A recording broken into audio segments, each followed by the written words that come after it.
All right, everybody, welcome to the show, Pro Wrestling Wire Podcast. We have Sean Cruz here today.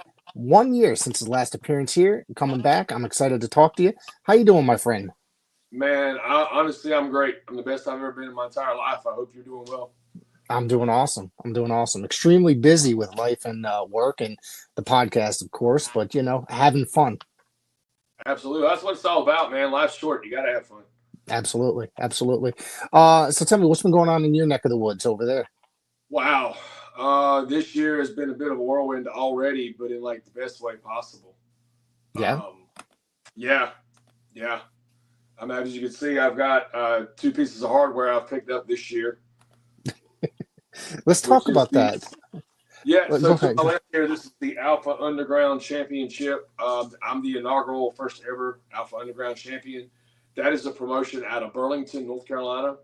They do their shows in the Lucha Dome, growing like exponentially every single show. The last show we did, my new tag partner and I, a guy by the name of Chris Gage, the Highwayman Chris Gage, we call ourselves Highway Run. And we do basically like a trucker type gimmick, Smokey and the Bandit. And we wrestled against Heath, of course, used to be, formerly Heath Slater, and a guy named Chris T&T Taylor, who is one of the most underrated guys on the North Carolina independent scene, has been for some time. He's strong as an ox. He's got a great look, big guy, definitely somebody people should be looking at. And we had, I think the last count was like maybe 250 in the building. And if you've seen this building, you would be like, wow, that's a lot.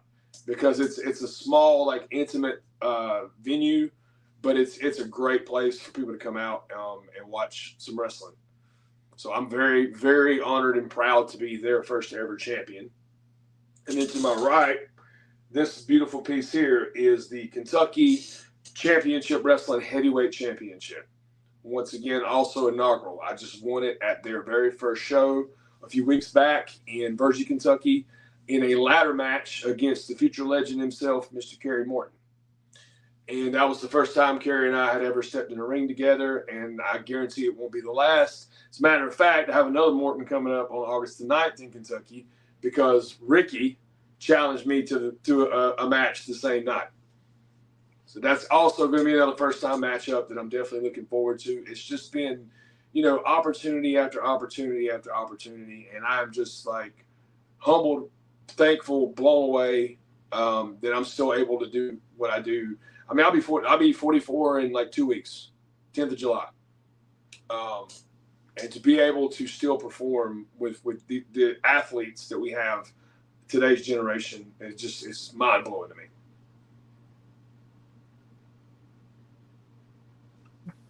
You're still young. Yeah, I muted myself. Sorry. you're still young, so don't worry about that. I don't feel it. Well, you're an active competitor. I'm not. You see, I sit behind a booth talking to a microphone. I'm about to be 50 in a couple months, so yeah, I'm old. You just brought up Ricky Morton. Now, last time we spoke, you had a kind of a funny Ricky Morton story about the first time you had encountered Ricky, didn't you? Yeah, that was when we were doing a show with my home promotion where I trained at. It was a couple years to business, and I was there helping hang some banners or something at the building, and he showed up, and he was just in regular street clothes, and they put an old picture of him on the poster, so I didn't recognize him. And he just showed up and was like, "Hey, fella, is this where we're having the wrestling tonight?" And I was like, "Well, yes, sir, but you got to come back at 7 o'clock. That's when the doors open and the show starts." He goes, "Come back." He goes, "I'm on the poster. I'm Ricky G.D. Morton." It was hilarious. Or Ricky effing Morton. It was one of those. But it was great. And I've known Ricky ever since, over 20 years. And, the chance to get to actually work with him one-on-one is definitely something I'm looking forward to. It's kind of a great segue because I do have a conversation or something I want to bring up regarding Ricky Morton. Now, he just decided to leave the School of Morton and shut it down. And I guess, did he sell it or did he just it reopened under a different name almost immediately? Yeah, pretty much. He just took his name off of it. Yeah. They rebranded it. I think it's like Smoky Mountain Pro or something Correct. like that. Yeah. I don't know if we talked about my Well, I guess it was a year ago. We maybe didn't, but let's just say me and that organization had a bit of a parting of ways, and I'm not one to wish ill will on anybody, so I wish them the best of luck. Okay. Uh, Was business, this business. was this What's that? the school of Martin and you had a parting of ways? Yes. Or okay, okay, Yeah. But that had all right, absolutely nothing. It had absolutely nothing to do with Ricky. okay, Yeah. all right. It, Yeah, no, I was kind of surprised when I saw that, and I mean, of course, I'll give him a chance to check him out. I check out everything that I hear, read about, and stuff like that because it's professional wrestling. It's what I love. I'm just wondering, like, what's going to happen to the video library that they have? You know? yeah. I don't know. Like I said, I Yeah, honestly haven't spoken to anyone involved in that organization, and it's been quite some time. yeah, yep. Last time we spoke here, and I didn't find out about this match until after we spoke. I think I talked to your pal Victor Andrews, correct? Roosevelt, was Yes, it? sir. So, And you guys did a 60-minute Iron Man match, and during COVID.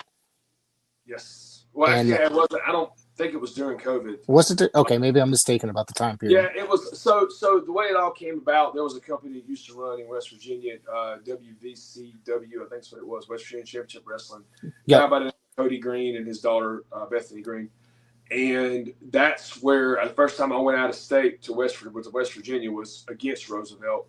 So we went out there. They were used to seeing the more high flying like spot stuff.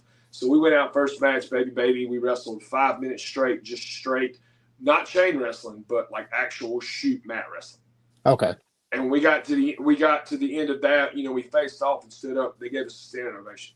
So I was like, okay, this is somewhere that I'm gonna enjoy being. So I did 2 or 3 shows there for them, and then I had to step away from the business for personal reasons. And by the time I had gotten back, they had decided to close the doors. And a lot of guys for years had talked about doing one reunion show, trying to get him to do one reunion show. And we were just throwing match ideas out there left and right, and people were posting them on Facebook and tagging WVCW reunion. So I was just thinking about it, and I was like, why not? So I said, Roosevelt and Sean Cruz, 60-minute Iron Man match, hashtag WVCW reunion. Well, they never did a reunion, but we talked about it, and he's like, why don't we do it? So he's actually part of a podcast called the Best Damn Podcast, Best Damn Wrestling Podcast, or something like that. Yep. And so they decided to do it and air it, and we did at the arena, which was basically why it was just me and him. There was a referee there, Brian Jones, nickname's Red, credible guy, great referee, been reffing in the Mid-Atlantic, North Carolina area for years. Couldn't ask for a better ref for that. I can't remember the actual month. I want to say it might have been May or June. I do remember the building was over 100 degrees that day. We got there. There were some of his trainees that were just there kind of watching, hanging out. And there was maybe, I think, 6 people watching and then us in the ring. Yep. And we were 60 minutes. And it's the hardest thing I've ever done in my entire life. It's also one of the most important things that have happened to me in my entire life because that was a point where I had gone through some personal stuff. There was a lot of doubts. I had a lot of doubt in my mind. I was ready to hang him up. I was ready to just, go off into the sunset. And he's like, you're not done. So he's always, well, I should say we've always brought the best out of each other. If you go find any of our matches on YouTube, one in particular, there's a company called MATW, Mid-Atlantic Territory Wrestling. If you haven't checked them out, they're absolutely incredible. They are tearing it up. Within 3 years, they've gotten a TV deal. They're on Right Now Television, same company that TNA's aired on. I'm still an active member of the roster. I'm working on getting back to Virginia and getting on the main show and getting on the TV stuff. But they are incredible, and we were honored to be the first match in their entire history in front of 800 people in Gloucester, Virginia. Oh, wow. And that building was rocking, man. It sounded like 8,000. It was beautiful, and that match is on YouTube. It is one of the things I'm most proud of, along with the Iron Man match. And there's so much story and emotion, and if you sit and watch that Iron Man match, it's so personal to me. I'm getting a little choked up right now, to be honest, just talking about it. And Well, everything in it was not to pull the curtain back or whatever. Nothing was, not a damn thing. We said, we're going to go out there and we're going to beat the hell out of each other for 60 minutes. And that is exactly what we did. no, I watched it was. right I think before. it was. I always say when I talk about it, it was like an exorcism to me. It got rid of a lot of my demons, and Yeah, ever since then, my path has just been climbing straight up, and I can't thank him enough for doing that.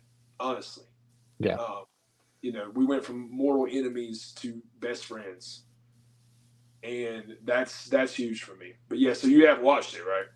I watched it actually right before we came on here today because it popped in my head, and I remember I don't think we talked about it, but I think I interviewed Victor Roosevelt like a week later, maybe 2 weeks after that I interviewed you the first time, and he brought it up, and he was talking about how awesome it was and all this other stuff, and so I it just popped in my head today again, and I just watched it for a second time, and I got to tell you, for people that are listening, watching.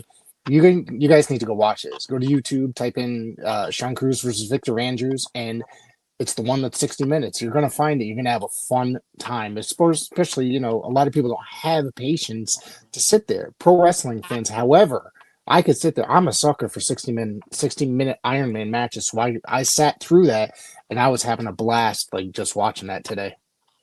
Well, I appreciate that. It honestly, it meant so much to both of us. Definitely to me. I didn't think I could do that. And here's the funny thing. Here's the funny thing is this, and I'm calling everybody out at this point. He actually announced again, hey, who wants to do a 60-man Iron Man match with me? And nobody stepped up and said yes. I'm the only one that has been willing to go 60 minutes with him. Wow. So call that what you will, but I would do it again. I would do it in front of a live crowd.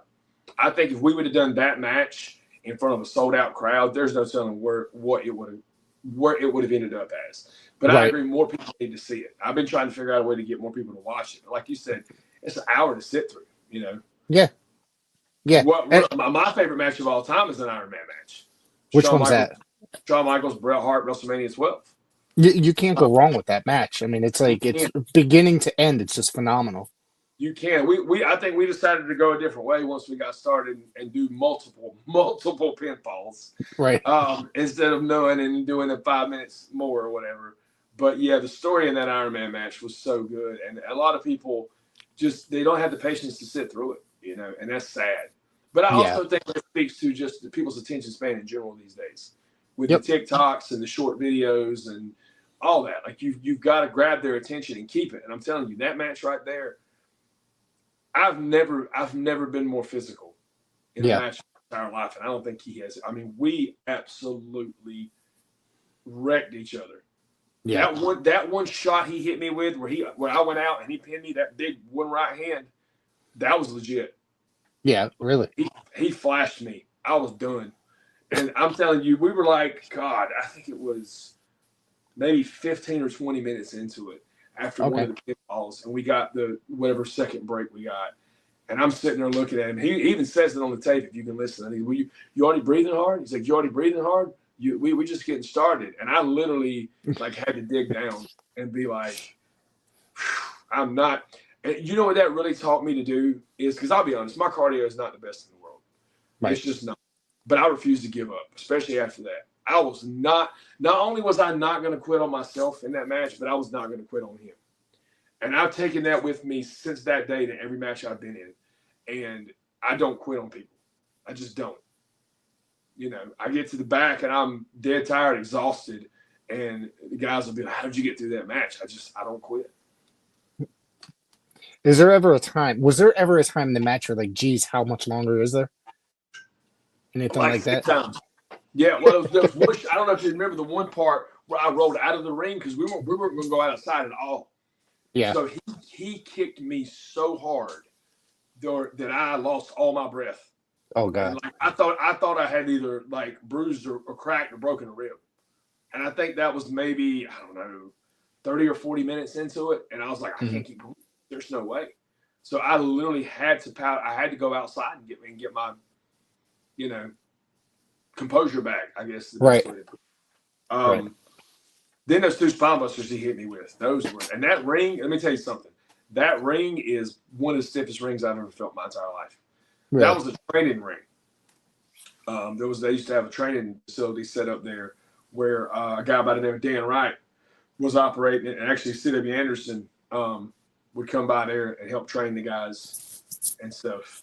CW he's got a big part in Roosevelt's training as well.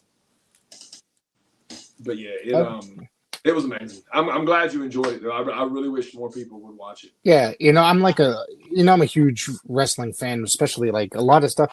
I watch a lot of wrestling these days, but it's like a lot of stuff I'll go back, I'll hear about things like that. You know what I mean? It's like somebody will recommend something, and I'll end up going back and watching it. But I went back and watched it a second time today. I was like, damn, that was really good. So I really enjoyed that. I did find the Mid Atlantic Territory. They have a YouTube channel, and they put all the TV shows. They put all the TV shows up there as well. So I'm gonna check. I just heard about this today, by the way, this company. So, and I'm gonna ask you about them again in a little bit because I want to. When I was taking some notes down for this interview, I wanted to get a little up to date with you and learn a little things that happened over the last year, and that. As a company I just heard of, so I always wanted to check it out because I love wrestling from that area. You guys seem to still be a hotbed for professional wrestling with several different companies around you and just constantly working all the time. And like, you're still working every weekend, right? Most weekends, yep. Yeah, that's good. Yeah, it's a blast, man. And see now the difference between where I was years ago and now is my partner that I have. She's everything. Like, we're getting married in April. Awesome. And she travels with me everywhere we go. We just went to Kentucky and back 7 hours. She loves it. She loves traveling. We had a fun time yesterday. We did something. I've been doing this almost 25 years. And Alpha Underground, the company I'm the champion for, they got a deal hooked up at a minor league baseball stadium. And it was at where Wake Forest University plays college baseball at. And we got to go wrestle out there, and it was so much fun.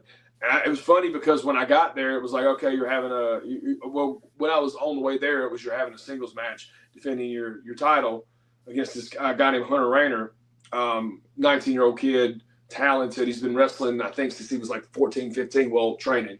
Right. But he's the guy you want to check out.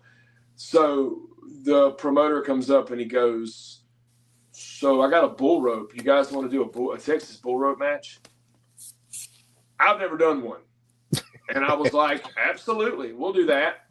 And I've got a gash that starts on my left side all the way across my lower back where I bumped on the bell.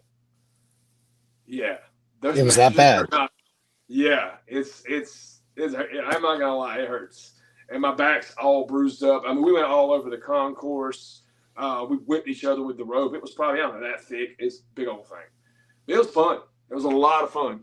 The crowd really enjoyed it. Yeah.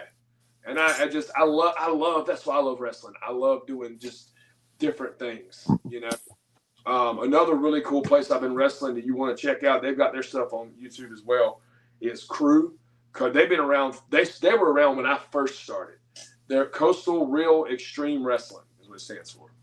And they do shows in Cherry Point at the Marine base, like every 2 or 3 months, I think. I mean, I've done 2 with them there. Those, you talking about some fans. Actually, we just broke their attendance record. I think before it was 440. It was at an Armory show years ago, and they had Buff Bagwell and Hacksaw Jim Duggan. Well, we didn't have any names. All we had was Cody Carino, Steve Carino's son, is our heavyweight champion. Okay. And he's all we had. Other than that, it was just us. And I was in a 4-way match. It ended up being like it was a piece of plywood the guy went through. We had chairs. We had all that stuff. So between Thursday and Saturday, I did a 4-way hardcore match and a Texas bull rope match. At 43 years old.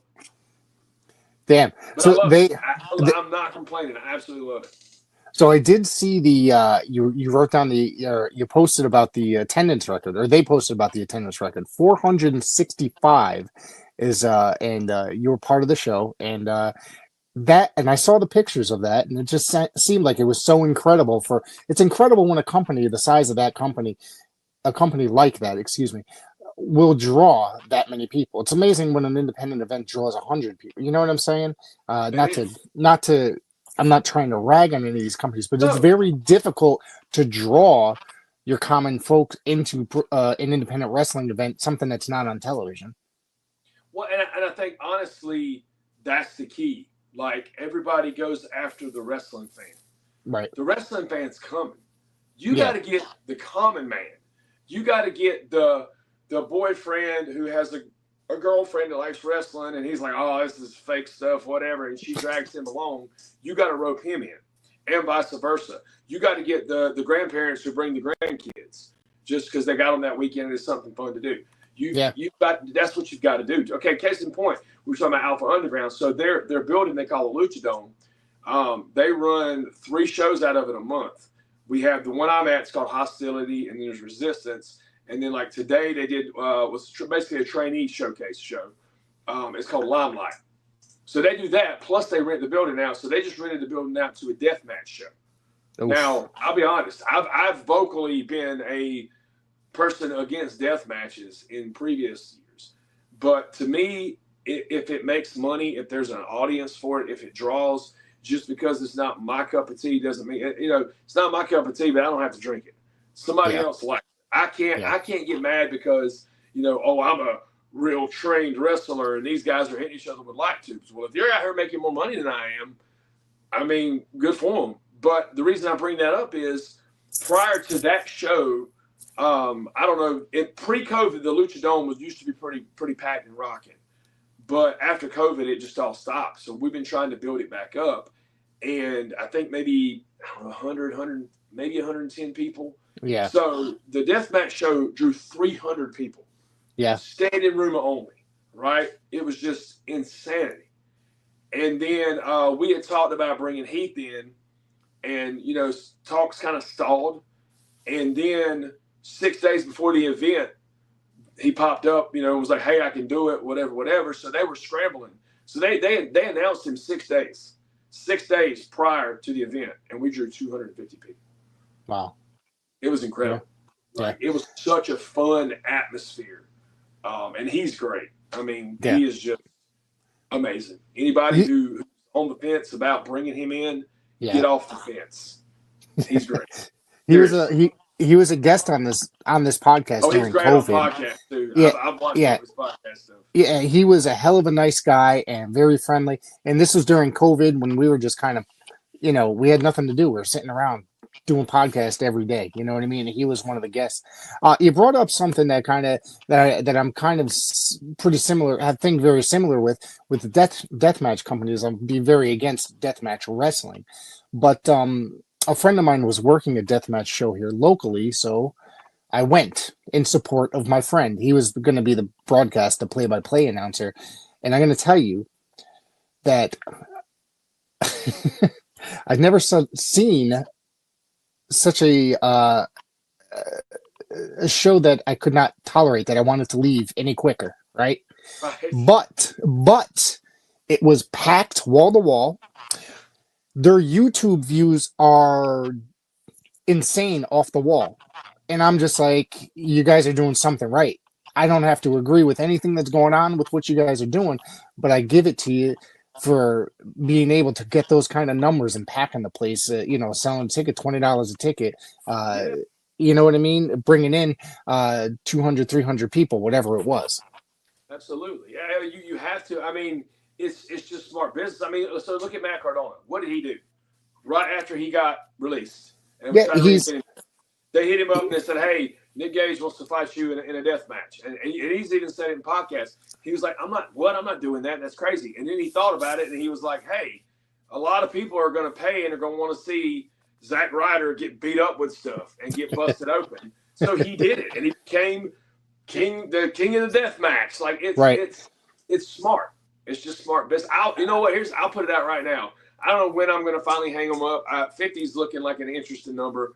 Be 6 more years. I mean, if my body holds up. Before I hang them up for good, I would do a death match. So if there's anybody out there that's ever wanted to hit me with a light tube or put me through barbed wire, thumbtacks, I'm opening up the floor. Let's talk.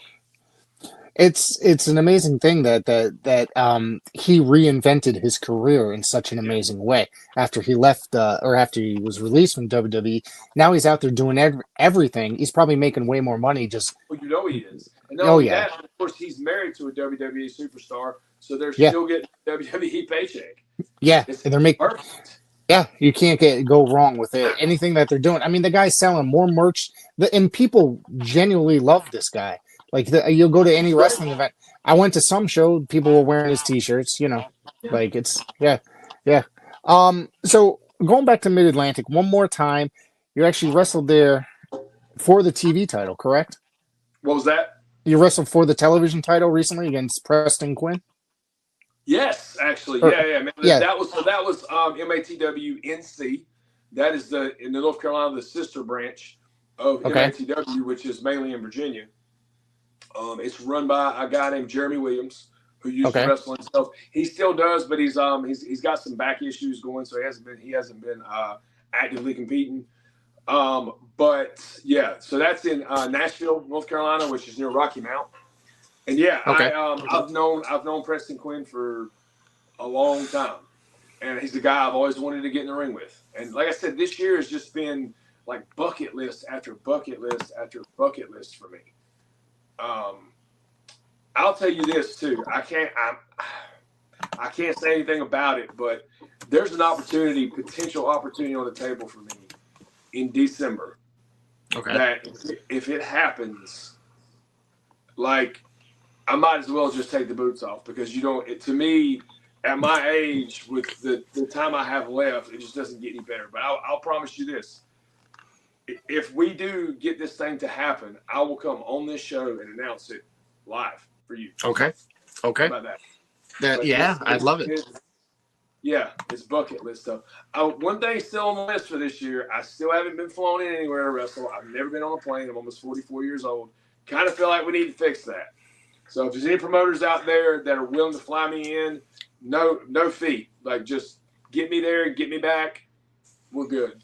Because I make money on my merch. I mean, and that's another thing too. There's been so much debate lately on Facebook about knowing your worth and charging money. And yeah, I used to charge a decently high price, but lately Right. I don't have to because like I would rather be affordable for you to bring me in to get me in the door, so I can do what I love to do and what I feel like God put me on this earth to do, and B, that gives me the opportunity to get to know your fans and then get to know me, and I've got all my merch here with me, and I can spread my brand, I guess is the best way to put it. And that's what guys don't understand. And even a guy like me started back in 2001. We didn't know anything. There was no social media. There was nothing about branding yourself. I didn't know anybody who had T-shirts or merch. So, like, this is all stuff that I've had to learn and adapt to. And you either evolve or you die. Yeah. I refuse to die, There was no things like pro wrestling tees or anything like that was specifying for guys like such as yourself either. You had to find a place locally to print up a dozen or 2 dozen shirts, and you know what I mean. Hope that you didn't get stuck with them at the end of the day. Exactly. And then I'm sure back then the cost to profit ratio was so small, it was almost not even worth it. Now, Right. We do all my stuff in-house. Like I said, Okay. My fiance, she makes all of our T-shirts, our merch, all of it, my gear, all of it. So we definitely have an advantage there. I don't have to outsource to anybody. And we do other wrestlers too. So if anybody watches this and they need gear, they need T-shirts, they need merch, like hit me up. Right. Yeah. That's all. That's awesome that you're doing that. It's something that you being involved in the community and doing things for the other guys. Like when people, other wrestlers need stuff, it's really cool because Absolutely, it makes it easier for them. You know. It does. And as an older wrestler, I mean, you use the word vet if you want to, but yeah. I'm not the guy that's trying to like hold my spot and hold everybody down. Like if you ask my advice, I'll give it to you. I'm not ever going to come up to you unsolicited, but if you ask my advice and you're willing to hear my truth, what I really think and respect it, I'll talk to you all day. I'll put you in touch with promoters. I'll put you, like I said, hey, we do shirts, we do this, we'll cut deals, like we'll work stuff out. Like there's enough out there for everybody to eat, and I just don't understand why there's so many greedy people. Like I've done shots for like Ring of Honor and TNA, and both times that I was at those two organizations, I learned the higher up you go, the less drama there is. There's no backstage BS. There's no people giving each other dirty looks. I didn't see any clicks. I didn't, none of that type of stuff that you find on the independent circuit. Right. Yeah. Yeah, no, I mean, that's kind of a shame that people have to act that way. It's like I witness stuff like that all the time. You know what I mean? It is. Like, I try to stay in my own lane, Yeah. Well, me too. I don't do the drama, man. I literally, I've got to a point in my life where I have found my peace, and it took me a long time to get there, but I'm here. Like I guarantee you, there's people that say stuff about me on a daily basis, and I don't care. Like that's your journey, bro. Be bitter, be whatever. Instead of asking me how did you do it, you just want to throw shade. You know what I'm saying? Like, yeah. I've always learned, what is it they say? If you hang out with 5 millionaires, you'll be the 6th millionaire. If you hang out with 5 drug addicts, you'll be the 6th drug addict. Like your company you keep. If you want to be successful, model yourself after successful people. Not that I'm saying I'm successful. I'm living a dream that I never thought I would when I started doing this at 19 years old. I will say that. You're still doing it almost 25 years later, and you're keeping busy all the time. And I know that you're keeping busy because I see everything that's happened on your social media. You're always working. Always. I mean, I think last year, if I remember correctly, after the if I remember, you got injured shortly after the interview. Yeah, probably a month or two later. Yeah. And was that during a APW show, or was that? No, that was School of Morton. That was School of Morton. Okay. All right. You don't still work for APW, do you? No, we had a parting of ways as well. Okay. All right. I haven't watched their television in quite some time, so I don't really. It happens. Yeah. Yeah. I mean, they seem to have a pretty decent old school type vibe product, but the crowd's not there to be putting the television show on, in my opinion. No, and that's the thing about that company in particular, and other companies like that. It's George South used to always say it all the time. It doesn't matter if The Rock's on your show if nobody knows he's there. Right. So if you're not promoting properly, you're not going to draw. And I'm sorry, social media is not enough. Yes. Even if you do sponsored ads, you still have to put flyers in people's hands and get out there. Not only that, but like if I'm promoting a show and I'm out handing out flyers, not only am I just going to show you like this is where it's going to be, what we're doing, but I'm going to talk about it in such an excited manner that you're going to be like, man, I got to go see that. You know what I mean? And that's that person-to-person contact, the connection that people are missing. Yeah. There's something more important about going out, putting flyers up on telephone poles, community center boards at the grocery store, gas station, stuff like that. And it still works. And you know how it still works is look at the people that are doing that and how many people that have at their shows, as opposed to people that are just sharing a link on Facebook or Twitter or whatnot. Because social media, it all depends on algorithms. Not everybody's going to see that stuff, depending on their feed and what other stuff that they follow. So a lot of people don't hear about this stuff. Exactly. Social media is not the be all end all of being able to draw a show. So we got a show coming up here in August that that was just it hasn't been announced yet, but I'm not going to announce it. But in town, I'm going to be out flyering like crazy in this town and the next town over, just because I know everybody is basically the same town in a way. You know what I mean? Try to get people in, try to get as many people in that venue. There was a show there just last night that drew about 40 people, maybe less, which is, I know if we're out there actually hardcore flying, we could probably bring in a couple hundred. Sure. And that's what it takes, is that work. It's funny. I saw a reel on Instagram today. It hit me so hard, but it's so true. The guy said, right before you win, everybody asks you, why are you working so hard? Right? After you win, everybody says, oh man, he got lucky. Think about that. Honestly. And that's the mentality a lot of these promoters have, and a lot of these wrestlers have, and a lot of just in general. instead of like being like, how did you do it? What the worst somebody's going to say is no, right? Right. If I ask you to give me your trade secret or be like, how did you get there? What did you do? I'm not telling you. That's my business. Okay, cool. Yep. But chances are you might tell me. You might be like, hey, I did this. I did that. You know, and that's what it is. At the end of the day, this is a business. The ends justify the means. You know, whatever you take to get there is how you get there. Just because this person don't agree with it and they think that there's only one path, so what? You know, it really drives me nuts that there's people out there that are so miserable. They would rather spend time ripping on other people, tearing other people down, than focusing on themselves and building themselves up. Yeah. Honestly. And like, I don't even get mad. I just feel sorry for those people. Yeah. There's people that just do that. Miserable existence. Yeah, there's people that do that in life, not just in wrestling. Oh no, in life in general, absolutely. They create problems that supposedly happen, and then blaming everybody around them. And you know, I see that a lot in the world of professional wrestling, that they're blaming everything around them as to why they're not succeeding and why they're not being brought back to a certain company. You know, I'll have those conversations. I'm just like, maybe he didn't go in there and shake the right hands. Maybe he didn't go in there and say hello. Maybe he didn't go in there and this and that. It's like, you know, you probably rubbed somebody the wrong way.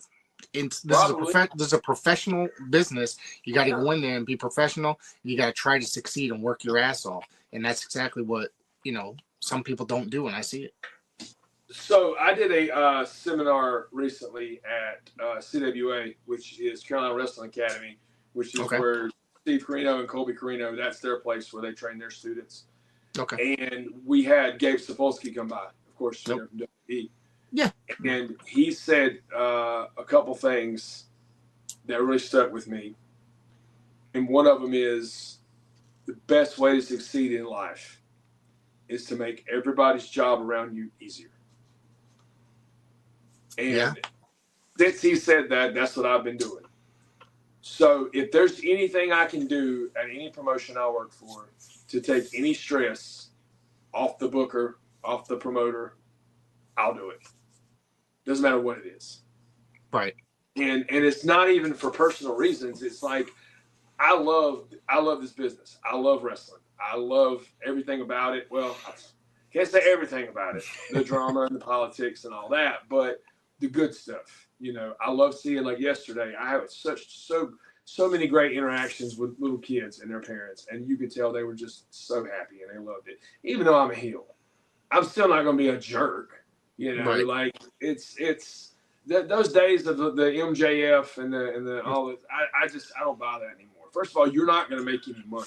You're not going to sell merch if you're just a jerk to somebody all the time. You're just not. Yeah. If they really hate you, they're not going to buy stuff from you. But if you play, case in point, that Marine show the other night, I was standing at my table. Now, if I'm a babyface, which I do sometimes, it's rare, but I do sometimes. When the show's over, I stand right at the exit door. Everybody who comes by used to shake their hand, but post-COVID, everybody fist bumps. I stick my fist out, fist bump everybody. Thank you guys for coming out. Thank you guys for coming out. Right? Just to thank them. Right? And as a heel, I'll stand at my table, make sure it's in that walkway where they're walking by. When they're walking by, a lot of them will say, hey, you did a great job. You did a great job. I'll give them a fist bump. What's up? So this dude walks by Thursday night and he goes, I hate you so much. And I kind of stood there, man. I said, well, good. And he said, but you're awesome. And I was like, good, because I get paid to be awesome. And it was this little exchange. We fist bumped, and the guy had a good time, man. People get it. Like, I think if you try to act like that, oh, we really hate each other and we're all really bad guys if we're heels, it just insults people's intelligence in 2025. Right. And you seem to, now I just recently saw a picture on your Facebook page of your merchandise booth, and you seem to have an incredible amount of merchandise. That is all my fiance, bro. That is all my fiance. And I was like, I have not seen an independent professional wrestler with that much merchandise on a table. You got t-shirts, all sorts of stuff, Funko Pops, all this, everything. What Like, no, okay. Like, was that her idea, or she come up with an idea and throw it at you, and you're just like Well, yes on everything? You just like give her full control. well, absolutely. I mean, happy spouse, happy house. But no, I'm kidding. I mean, I'm not kidding about it. We get along. We've never argued. We've been together almost 2 years. We Right. haven't had one argument. It's the greatest thing ever. But so she, in her previous marriage, she was married to a firefighter. So she used to do all the T-shirts for like the fundraisers and all that type of stuff. So she's very crafty. Like she already had all that stuff, the crickets and the heat presses and all that stuff. Right. So when we got together, she knew I did wrestling. I got talking to her about it. I was like, hey, how would you feel about making like T-shirts for me or like gear or this and that? So it's great for her because she gets to express her creative side, which is her passion, which just so happens to tie into my passion. So it's really a perfect marriage. And I mean, we go out when we're out doing these shows, we're checking out other people's tables. I mean, I'm looking at the names tables, I'm looking at vendors tables. Like you got to have a little bit of everything. If you're at a show and you've just got your stuff, I mean, you're pigeonholed. You're literally like, okay, if they like me, they're going to buy something. If they don't, they're not. But if I've got a wrestling Funko Pop or an action figure or anything like that, I'll tell you what our biggest sellers are. We have generic wrestling T-shirts. We have 2 of them right now, 2 different designs. We're looking to do more. One of them is a shirt with like a silhouette of a girl's hair and the glasses is a wrestling ring. It says, just a girl who loves professional wrestling. We sell at least 2 or 3 of those almost every show we do. Dude, the that's other awesome. one is wrestling is real, people are fake. Simple, right? And it's just you've just got to think outside the box. You've got to be creative. And in turn, that stuff leads into my T-shirt sales or my picture sales. I mean, we've got koozies. Koozies are big, and they're not expensive. Right. They're not expensive. Amazon is your best friend. You order a bunch of blanks off there for a decent price, and whether you have to get somebody to make them for you or we, like I said, we are in-house, so it's a little easier for us to do that. But yeah, it definitely makes a difference when you have merch. Good friend of mine, a guy who used to be a very good worker back in the day, Bob Keller. He's a legend in South Carolina. Everybody, matter of fact, he trained John Schuyler, who of course is with TNA. Right. Bob is always preaching that. Is you got to have merch. You got to have merch. You cannot make money just on a wage. That's the problem. You have a lot of these guys that say they want $100, $150, and you're just an indie guy. Just because you drove from 10 hours away and that's what it's going to take for gas. That if I charge you $100, right, and you're selling tickets for what, $20 a ticket, right? Say it's a big show. That means you've got to sell at least 5 tickets because of me to pay my money, right? But to make money off me, you've got to sell more than 5. So I have to prove my value. That's why, yeah, if you think you're worth a little bit more, that's great. Go in at a low price, show them what you got, prove your value, and then if they want to bring you back and you want to negotiate money, then do that. There's guys they just shoot themselves in the foot. There's guys who rather sit at home and not get their full rate. Right. And that's smart business. Smart business on your end. Yeah.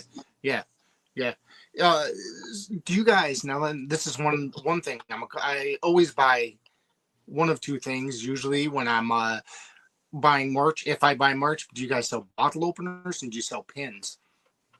We don't actually. It's funny. You mean like buttons, pins? Yeah, like buttons. Yeah. So we've actually got a button maker that we bought. One of those craft stores. We just haven't messed with it yet. We keep talking about it, but that reminds me, she's actually off work all this week, and yeah, we can actually mess with that. So I'm glad you brought that up. Bottle openers, no, that is interesting. Every time I see it, like I always buy a bottle opener. I'm a beer drinker, so okay. Well, you know what? That makes a lot of sense. Yeah, we do the koozies, but yeah, I never thought about doing the bottle openers. Yeah, there's a lot of, and I wouldn't say a lot of guys up here have them, but there's a few, and I've usually pick them up because it's like they're kind of a neat thing to have. You know what I mean? It's somebody it's their brand, and you're supporting paying the $3 to $5 whatever they're charging for it. You know what I mean? It's a cool item to have, I think. Well, and see that's another thing too. You said the $3 to $5. You got to have stuff that's in a certain range, right? Yes. Yeah. You've got your $20 T-shirts or your $10 pictures or whatever, but then you've got the little kids that really walk up there and say they got $1 or $2. So you got to have little bracelets and keychains and stickers and all that type of stuff. It's a business, and I think a lot of people that get into wrestling now, they don't realize how expensive it is to really start a business, and that's what you are. You're a small business. If you're an independent professional wrestler, you are a small business, and you got to spend money to make money. Yeah.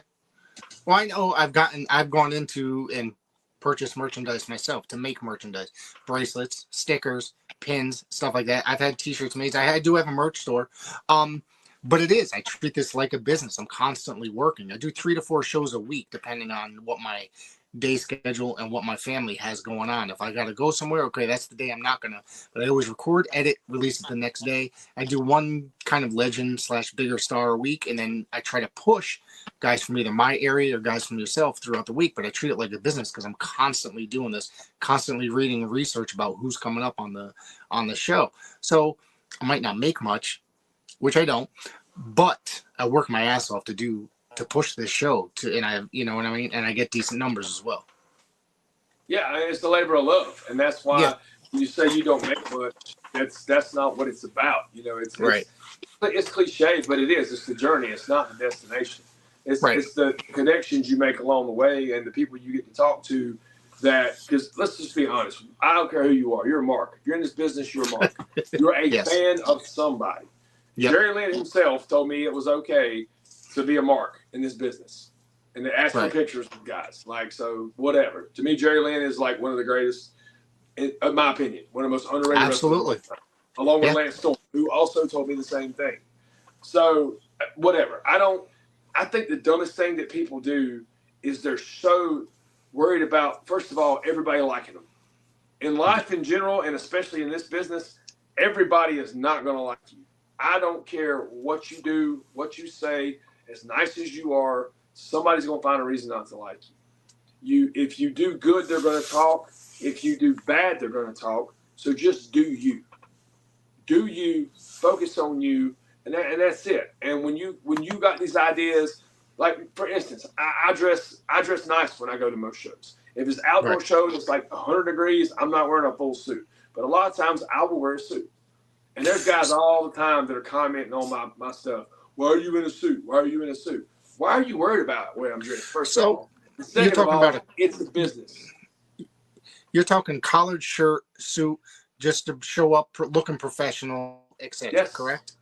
Yes, sir. There's a couple guys here that I know that will absolutely do that. They said that, and anybody that travels with them, they said if they're going out of state somewhere, they said you're not getting in my car unless you have a collared shirt on. Which I've been in the car, and I've been in the car with him and traveled with him. And sure than shit, I put on a collared shirt because I knew that was his number one rule going in advance. Because I wanted to show up. Keep an eye on those guys because I promise you're going to hear something from them. Because those are the people who succeed. Here's the thing. If you're looking at what everybody else does and what everybody else does don't work, why would you do that? Right. Instead of saying, well, everybody else does it, like, I'm just going to show up to a show in some gym shorts and a cutoff shirt, you know, or like some Crocs or something. Well, that's what everybody else does. I don't want to be different than everybody else. No, you do want to be different than everybody else. Because if those people aren't going anywhere and they aren't succeeding, you don't want to be like them. Right? Right. But at the same time, I don't shame anybody. I just tell people, like, this is what I like to do. I like to dress up. I've always liked to dress up. It makes me feel good. If you feel good, if you look, it makes me feel like I look good. If I look good, I feel good. If I feel good, I perform well. It's all mental for me. It's all mindset. It's from the time I get up on a show day to the time I get to the building, I'm mentally preparing for everything. Right. You know, I don't just show up and, I get to go out here and wrestle and I got to complain about I had to work all day or my back's hurting or my girlfriend's this or just shut up and wrestle. Like, I don't understand it, man. If you're so miserable, it's like when I go to McDonald's and they're like, have a nice day. And they say it in like the most backhanded, I don't want you to have a nice day way. Why are you here if you're that miserable? Nobody is forcing you to be here. When Yes. guys say, oh, I got to go wrestle, I got to go do this, I got to go to work. No, change your mindset. I get to go put on boots and be a professional wrestler. I get to drive 7 hours to go wrestle in front of a new crowd that's never seen me, a new market. I get to do these things. And your whole life will change if you just change it from I got to I get to. Because you ain't got to do nothing. Right. Yes. Thinking positive. You got a good match. You've got a match coming up that I'm so interested in July 13th, High Point, North Carolina. This dude, for Revolution Wrestling Authority, you're taking on Chase Emery. This dude, I got to tell you, I saw him last year roughly, and I got to tell you, this dude is awesome. And you're about to take him on that day. Tell me about this match coming up. So I've known Chase for, I guess, 2 or 3 years now. We've done some shows together in West Virginia and various other places. I've been on RWA shows with him. We've always crossed paths. We touched each other once for Gals Wrestling in a battle royal. And I remember after I got the pictures, I put them out, and I was like, this match needs to happen. He's like, yes, it does. We kind of shifted around a little bit. It never worked out. He stays busier than I do, to be honest. Yeah. He's busy. And it just so happens that it worked out for this show. And I'm very excited about this match. He is a very young, hungry, blue chip prospect type dude. I don't know if you've seen him, even just from like maybe a year ago or 6 months ago. That's about when I discovered him. Yeah. His body. He's changed his entire body. Like, really? He looks trimmed up, like athletic. Like, he looks amazing. And there's another guy that you want to keep an eye on that I saw him wrestle recently for APW Chester in South Carolina, Jaquan Anderson. Okay. And he is I don't know if it's a high school or college, but he's a wrestling coach, like, Greco wrestling. Well, Chase has that background too. And they went out there and put on a clinic of mat wrestling. And I'm really excited to test my mat skills, because I didn't go to wrestling school or nothing like that. In high school, we didn't have a team. So, but any mat wrestling I've ever done, I've just learned from guys. And I love it. I love it. So I want to get out there and test myself with him. But yeah, I think it's funny because it's a match a lot of people have talked about wanting to see, and I think it's going to be great. And I can't think of a better place to do it than RWA, man. That's a really what's the word I'm looking for here? A well-kept secret, unfortunately. I think more people need to know about RWA. Do they do stuff online or no? Oh, they do. Yeah. I don't. Yeah. They might have. Okay. I'm pretty sure they have YouTube. Yeah, I've gotten. I think it's one match on there for sure. Wrestled another guy who do you want to keep an eye on is Dante Cleef. He is a very athletic guy, good at what he does, especially as a heel. When I worked him, he was a heel and I was a baby. Because I've been a baby face for RWA, but this time I think I'm gonna be my true self, and we're gonna let Chase be his true self, and it's gonna be full-on villain versus white meat babyface, and we're gonna tell an amazing story, and we're gonna push each other, and I'm very excited about that match. I'm glad you are too. I'm glad you saw that and was like, hey, that's something that's gonna be good. Well, the first time I saw him, and I'm gonna go back to, I saw him in APW on their TV, and I was like blown away by him. I was like, this dude's like, I don't know why he's wrestling there. No offense to the guys at APW, but you know what I mean? I was like, that dude looks like he's ready for TV from the mat skill and his look and everything. I said, this dude's he's not being seen type of a thing. Like, that dude should be everywhere. And I thought he was phenomenal. And he really is. So then I think you and I might have talked about him last year. I'm not sure. Probably. But I mean, the fact that I saw this match coming up, I got excited about it. So now I'm hoping that it ends up streamed or whatever up on YouTube afterwards or whatever, because I definitely want to check it out. And I kind of kept up with him a little bit over the last year, but I was really impressed, and I think that dude's phenomenal. He really is. He is. Well, actually, so all the matches I have, my fiance's there, we record them. I load them up to my YouTube, but I always do it unlisted. So if they don't post theirs, which I know they will, because they do commentary. Matter of fact, the guy Johnny Fairplay, he was on the first season of Survivor. Yep. He is TNA. the guy that does commentary for him. Yeah, TNA. Yeah. So Johnny's there and does the commentary along with a couple other guys. So yeah, they'll release it. I'll have it the night of or day of. So if you want me to, I'll shoot it to you unlisted. I don't never post anybody. Yeah, I won't share it or nothing. Yeah, I won't share it or anything like that. I'm really excited about that one too. I think we can both showcase ourselves. I think our styles are similar, but also different enough to where we're going to be able to tell a really good story. Right. So yeah, that's when it's like I said, this year's just been bucket list for me. Or as a good friend of mine, Tim Bumpers, wrestles as TIM. Phenomenal. He's been phenomenal for years, but he always talks about manifesting. So like that's kind of what I've done this year. It's like this is what I want. I want to work with bigger names. I want to work with bigger companies. I want these certain matches, these guys I've always wanted to wrestle, and it's happening. You know, there's two matches that I want to get back in my career, and they're both still actively wrestling. So there's a chance. That's Chase Owens. I wrestled him maybe 5 years into the business for the NWA Junior Heavyweight title before, Corrigan and all that took it over. Yep. And I was not ready. I'll be the first to admit it. I was not. I was pushed out. Not pushed. I was thrust into that situation. Somebody had a lot more faith in me than I had in myself at that time. And it showed.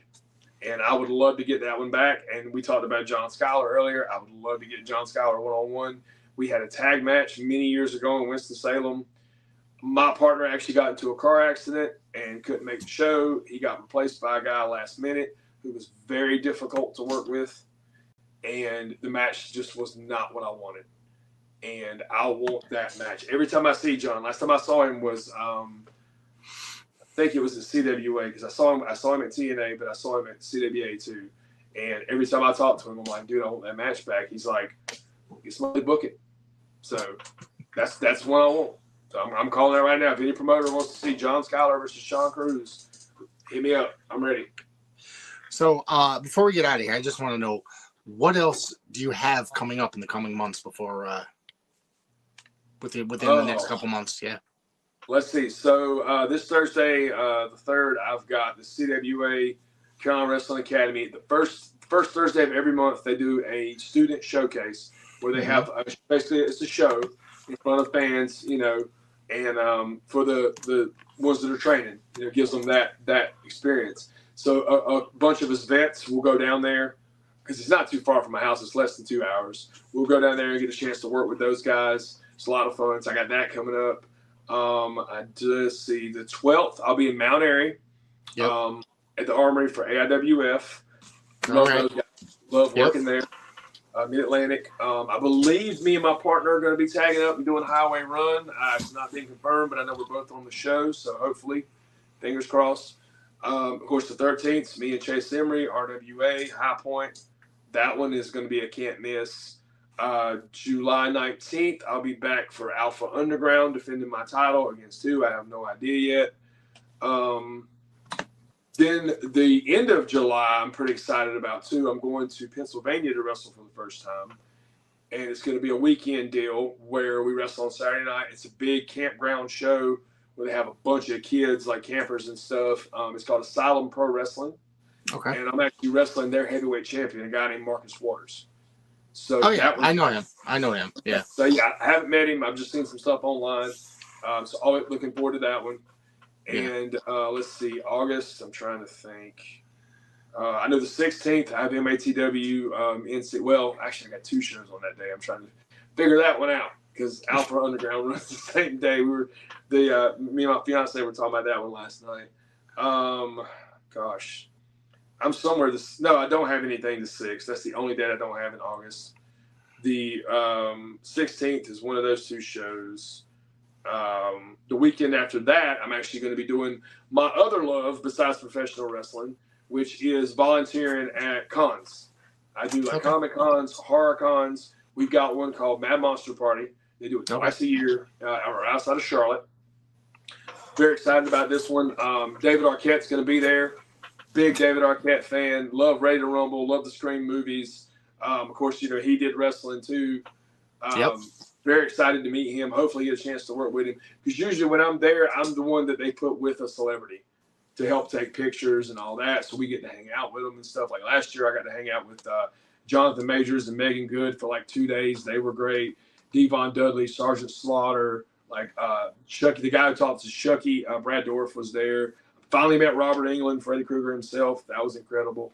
But this year, I can't pronounce it. Soraya, which one of those. Yeah, yeah, I don't know. yeah. But I she's can't. going to be there, so that's going to be. I haven't had a chance to meet her yet. Like I said, David Arquette, Corey Feldman, which that's huge for me growing up in the 80s. I grew up in the 80s. Yeah. Yeah. So actually, him and the other guy that was the Frog Brother are going to be there. So they're doing like a Lost Boys Frog Brothers reunion. So that's the third one, right? Obviously, not Corey Haim because he's passed, but right. It was whatchamacallit, I don't remember his name. They both worked in the store together in the movie in the Lost Boys, right? Yeah. So it's them two. There were some other names they announced too that are really cool. Edward Furlong, of course, from okay. Yeah. So it's just a real fun experience, man. And like everybody's always like, man, how do you get to meet all these celebrities and stuff like that? It's like they're just regular people. You know what I mean? Like, and you talk to them as regular people. You don't go up to them and just like blab, just like with wrestlers. You don't go up to them and like, oh, I remember you Madison Square Garden, you jumped off the cage, and brother, that was no, man. Just like, hey, how you been? Nice to meet you. You know, I'm a big fan, and just go from there. I don't even bring wrestling up when I talk to a wrestler until they do. You know what I mean? Like when I met Jerry Lynn, we just hung out after WrestleCade in a restaurant and talked for like 3 hours. We were all just sitting in the big drinking and eating, and he was incredible, man. Like he's a great guy. I met him many years ago. Great guy, dude. Yeah. So smart too. So smart. Absolutely. So and a huge metalhead as well. So he actually showed me the video where he got to sing the medals on the Jericho cruise. He was up there on stage with Fozzy, and he got to do like a death metal. I mean, he's into that heavy, like Norwegian, like heavy stuff. He's into a lot of crazy stuff. Yeah. So yeah. So, anyways, go ahead. Is there anything else you want to add before we get out of here? Man, to anybody who's ever took a chance on me, who's ever booked me, who's ever brought me in for an appearance, thank you. Like, thank you. Like you, as a kid, I had no clue that I would have the life that I've had, you know. And a lot of people say, oh, well, you didn't make it. Trust me, brother, I've made it. Like, I've made it. And anything after this is just, you know, icing on the cake. It's just bonus. So I'm just enjoying the time I got left. I'm trying to give back as much as I can, work with younger guys, help younger guys. But at the same time, I'm not done. I'm not a gatekeeper. I'm not the guy that you bring in there to put the young guy over. Like, please give me the names. Give me the guys that can go. I promise you won't be disappointed. That's what I want. I just want somebody to give me the opportunity to show what I can really do. You know, and I'm getting it this year. There's so many guys. Like, I got to give a shout out to Jonathan Hampton in Kentucky for taking a chance on me. Like, he's done so much that he doesn't even realize, just by believing in me and giving me the opportunity to work with a guy like Kerry and do a ladder match, which was incredible. It was so much fun. And like, he's put this on me to put the company on my back. And he's like, you're the guy that I'm going to build my beginnings of my company, my foundation on. And that means so much. I've been called a belt mark. And you can call me a belt mark all you want to, because I carry titles with me and I put them on my table. But you know what that does? That promotes the companies that I work for, first of all. And I'll be straight up honest with you. It's a really good icebreaker to sell merchandise. Yes. I can't tell you how many times that they come up to the table and, hey, are those for sale? And we're like, well, no, they're not, but this is, and this is, and this is. And they end up buying something, you know? It's like I said, think outside the box. Let people talk. Let people call you a belt mark. Let people make up stories about you. Let everybody else believe it. If you're watching this right now, whether you're a wrestler, whether you're in high school, whether you're in an office job, whatever it is you do, let people talk. Actions speak louder than words. You put in the hard work The results are going to speak for themselves. You won't have to say a word. That's the biggest lesson I've learned that I'm carrying with me currently through this run that I'm on. Yeah. Let me ask you one more question before we get out of here. You just mentioned, you worked Kerry Morton, and is there any chance you might be heading over to the NWA or had a tryout or anything like that? Because I watch every week, and I sit there and discuss the NWA for 2 hours a week every Thursday night on a podcast. I could picture someone like you being on the going in there. I would love that. That. That would be the opportunity of a lifetime for me. And anything they want me to do, you know what I mean? Like, I'll come in there and work who you want me to do. But the closest I've been was we did a seminar at School of Morton where it was Ricky and Kerry, EC3 was there, and it was supposed to be like the Control Your Narrative and the NWA tryout deal. And I'm not kidding when I say this number. There was like 80 wrestlers that showed up. Yeah. It was ridiculous. So it was nothing but mini matches all day. And I sat for 5 hours and I watched matches, and we were the crowd too. We were trying to help the guys that were in the ring. I cheered and I clapped and I did all the things you're supposed to do. I got in the ring with a kid that he's barely a year in. This match is online too. It's one of my favorites. It's one I'm most proud of. We went out there. We told a good story. I personally think I looked my absolute best at that time. As soon as I got done, EC3 got on the mic and he basically said that's what a veteran does. He said, you sat here all day. Not only sat here, you didn't complain. You talked to, you got into every single match. You gave those guys just like fans would, and you went there and you did exactly what a vet's supposed to do. That guy's been wrestling a year. He said, job well done. And, of course, Kerry, the ones that I guess stood out, he got our headshots and stuff. As I was told, they gave him all to Billy Corgan. He looked at everybody. There were some guys who got called to go do TV. I was not one of them. I don't know why. It could be my size. I'm only 5'8". I'm not going to get any taller. They like giants in the NWA. Let's just be honest. I mean, yeah, there's a couple smaller guys, but they like their giants. But I love the product. I think what Billy Corgan's done with it is amazing. I hope it continues to grow because I'm not one of these tribalist people. I'm not a huge AEW fan, but I'm not going to sit here and bash it. You know what I'm saying? Yeah.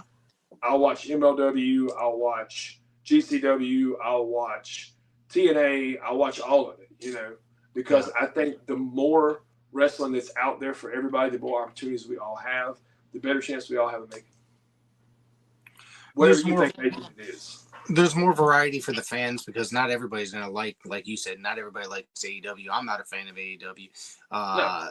I'm not necessarily the world's biggest WWE fan either, but I watch it. I watch the pay-per-views at least. I don't watch the weekly TV anymore. I just don't have time for that. But, I think with the NWA getting the Roku deal that's coming up, starting at the end of July, my opinion, they're going to be needing more towns. They're going to be running, there's going to be more exclusive content for the Roku channel and that new Wrestling Central channel that they're a part of as well. So, I mean, I would guess that they would start bringing other people in, adding like a more of a variety, maybe even a secondary show, to Power. Maybe bring back, remember a while back, it was a few years ago that they had NWA USA, which I thought was a great show. It was like it was like a 30-minute show in the studio, and it was very fast paced and it was very good. So maybe they'll start something up like that again. Maybe. And like I said, I got a chance to work with Kerry, and I'm going to get a chance to work with Ricky, which is just awesome. And if some doors open up because of that, that'd be great. But I don't go into any situation with expectations, so I don't get let down. I try to prepare as best I can. I go out and perform as best I can, and then what happens. I've learned. I used to get so upset when I would miss an opportunity. I couldn't take a booking, or I was already booked, and this booking came up, and it was a better booking. But I've always been taught to believe in loyalty, so you try to keep that booking, and now it's like if the opportunity doesn't happen, it wasn't meant for me, but it's going to lead the way to the opportunity that was meant for me. Right. That's something that really helps me out. And another thing right quick, this is just overall in life. Like if you can honestly learn to stop expecting yourself and other people, you're going to have a much happier life because one thing people will do is let you down. 100%. I firmly believe that. I go into every situation knowing that it is a human being I'm dealing with. There's a chance they're going to lie to me or let me down. I don't want them to. I hope they don't. But I'm not going to be surprised when they do. And that has, I can't tell you how that much that's helped me. You know, people get so upset because it's like, I did such and such for so and so. And then when it was my turn to do him do me a favor, he just disappeared. Okay, well, lesson learned. Now you know how to move with so and so. Now you know how to deal with so and so. Right. You know, it honestly, if you can learn to look at life that way, it's so much easier. All right. So I want to thank you for coming on, being part of the show again today for the second time, and we're gonna have you back again. Absolutely, anytime. And like I said, if that big news for December happens, you'll be the first to hear about it. Absolutely. We'll set up a time when I'm allowed to announce it. Yeah. All right.